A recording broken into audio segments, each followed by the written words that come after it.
In honor of the Right Honorable Raila Amolo Odinga's extraordinary contribution to our nation, I have declared a 7-day period of national mourning. madaxweynaha jamhuuriyadda dalkani Kenya mudane William Samoei Ruto ayaa maanta ku dhawaaqay 7 cisho oo baroor diiq qaran ah kadib geeridii ra'iisul wasaarihii hore ee dalkani Kenya mudane Engineer Raila Amolo Odinga. inta lagu guda jiro muddada baroor diiqa caalanka Kenya ayaa loo dhigi doonaa si uu u ahaado meel dhexe gudaha dalka iyo dhammaan xarumaha diblomaasiyadeed ee dalkani Kenya ay ku leedahay dibadda. madaxweynaha dalkani Kenya mudane William Samoei Ruto ayaa sidoo kale hakiyay dhammaan kulamada rasmiga ah ee dadweynaha ee horey loo qorsheeyay wuxuuna shaqaalaha dawladda ka codsaday inay raacaan go'aankan si loo muujiyo tixgelinta iyo ixtiraamka marxuumka.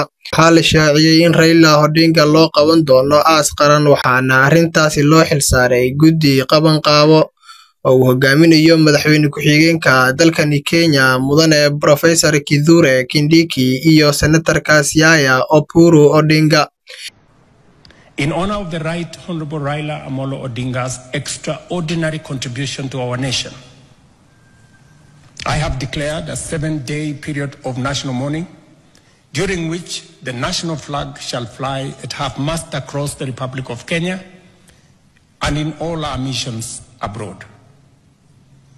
As a mark of respect, I have postponed all my public engagements for the coming days, and I ask all other public servants and leaders to do the same so that we can join the nation in this period of mourning and deep reflection.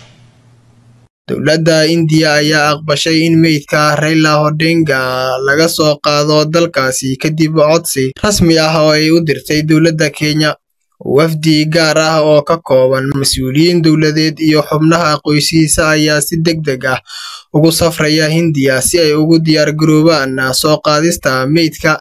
wafdigan ayaa waxaa hogaaminaya Musalia Mudavadi madaxa wasiirada Kipchumba Murkomen wasiirka arrimaha gudaha iyo maamulka qaran Ali Hassan Joho wasiirka macdanta. madaxweynaha dalkani Kenya William Ruto ayaa ku tilmaamay Raila Odinga inuu ahaa aabihii dimuqraadiyadda Kenya isagoo xusay in geeridiisu ay tahay khasaaro weyn oo qaran oo soo gaartay dalkani Kenya. si kastaba ha ahaatee geerida Raila Odinga ayaa gilgishay qulubta kumanaan Kenyaan ah oo ku nool gudaha dalkani Kenya iyo dibadda iyadoo durbadiiba maanta wadooyinka waaweyn ee ku yaala magaalooyinka dalkani Kenya ay isugu soo baxeen taageerayaashiisa.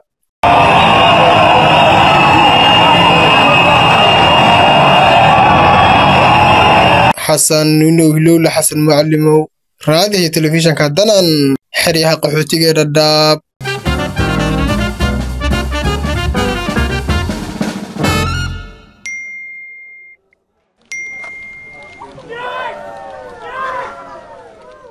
soo ma aragtaan waa degdeg waa amaano waa fudayd waa hal martaaba oo kaliya